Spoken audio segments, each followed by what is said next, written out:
नाम का आदमी अपनी दूसरी पत्नी रूपाली और बेटी प्रिया के साथ रहता था। प्रिया रूपाली की अपनी औलाद नहीं थी। प्रिया की माँ बचपन में उसे छोड़कर चल बसी थी। माँ के जाने के बाद धीरे धीरे उसकी सौतेली माँ रूपाली ने उसकी सारी आजादी उससे छीन ली। वो उससे घर का सारा काम करवाती और खुद दिन भर आराम करती थी। वो आए दिन प्रिया को पीटा भी करती थी। एक दिन, अरियो कामचोर, अभी तक बर्तन नहीं मांजे? बस हो गया है नई माँ। जल्दी कर और आकर मेरे पैर दबा। आज सुबह से ही पैरों में बड़ा दर्द हो रहा है। बेचारी प्रिया जल्दी जल्दी बर्तन मांजती है और फिर जाकर रूपाली के पैर दबाने लगती है। अरियो महारानी, जरा जोर से दबा। खाना तो 2 आदमियों का खाती है और हाथ में तेरे दम ही नहीं है। रूपाली की इस बात पर प्रिया कुछ नहीं कह पाती। बस वो अपने कमरे में जाने के बाद रोने लगती है। काश आज मेरी माँ जिंदा होती तो मेरे साथ ऐसा जानवरों जैसा व्यवहार नहीं होता। माँ, तुम मुझे छोड़कर कहाँ चली गई? मुझे तुम्हारी बहुत याद आती है माँ। पिताजी तो अधिकतर घर से बाहर रहते हैं। ऐसे में ये सब बताकर मैं उन्हें परेशान नहीं करना चाहती। आजकल इसकी कुछ ज्यादा ही जबान चलने लगी है। आज शिकायत करने की बात कह रही है, कल सच में शिकायत कर दी तो इसका जल्दी से जल्दी कुछ करना पड़ेगा। इसी तरह प्रिया के दिन कट रहे थे। एक बार प्रिया के पापा बाहर गए हुए थे। रूपाली की बहन गायत्री भी उसके साथ ही रहने आ गई थी। बेचारी प्रिया को अब रूपाली के साथ साथ अब गायत्री का सारा काम, जैसे उसके जूठे बर्तन मांजना और उसके गंदे कपड़े भी धोने पड़ते थे, और मार पड़ती थी सो अलग। क्या बताऊं गायत्री, इस लड़की ने तो मेरे नाक में दम किया हुआ है। काम की न काज की, दुश्मन अनाज की। आजकल तो इसकी जबान भी चलने लगी। दीदी, इससे पहले कि ये सारे घर पर राज करे और तुम घर की नौकरानी बन जाओ, तुम्हें कुछ करना चाहिए। दीदी, तुमने कहा था कि इस प्रिया के नाना नानी इसके लिए काफी जमीन जायदाद छोड़कर गए हैं। हाँ, कहा तो था, मगर वो सब तो 16 साल का होने पर ही इस करमजली को मिलेगी। हमें तो 1 फुटी कौड़ी भी नहीं मिलेगी। और अगर ये करमजली ही मर जाए तो? मतलब? अरे दीदी, अगर इसकी मौत हो जाए तो वो जायदाद तो तुम्हारे पति और तुम्हें ही मिलेगी ना, और तो इसका कोई है ही नहीं। अब रूपाली क्रूर तो पहले से ही थी, लेकिन अब उसके मन में लालच भी जाग जाता है। मगर वो मरेगी कैसे?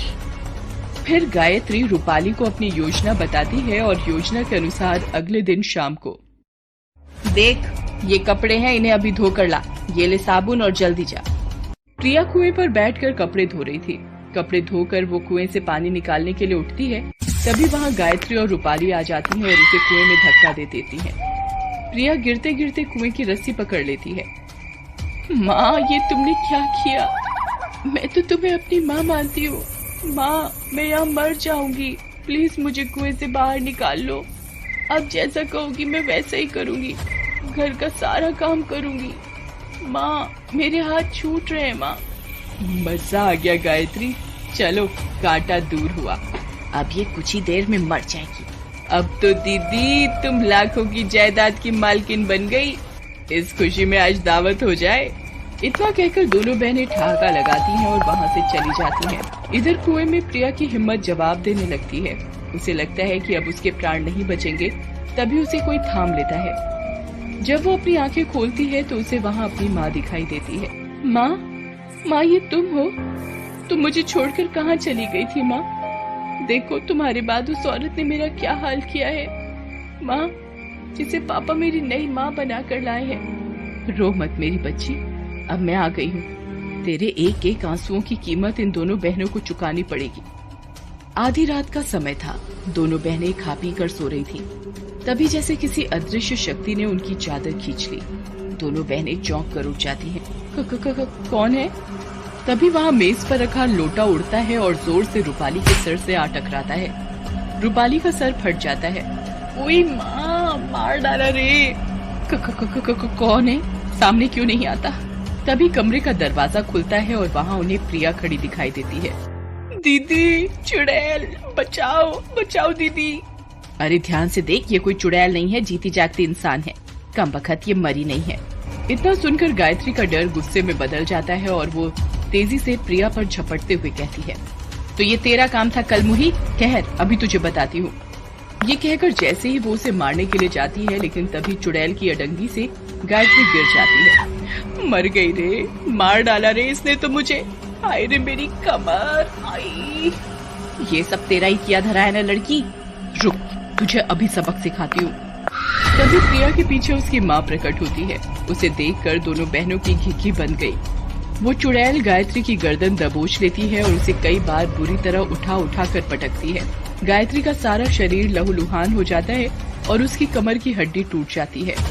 वो फर्श पर पड़ी बुरी तरह तड़पने लगती है। मेरी बच्ची को मारा था ना तूने, अब सारी जिंदगी अपाहिज बनकर जी। इसके बाद रूपाली की बारी आती है।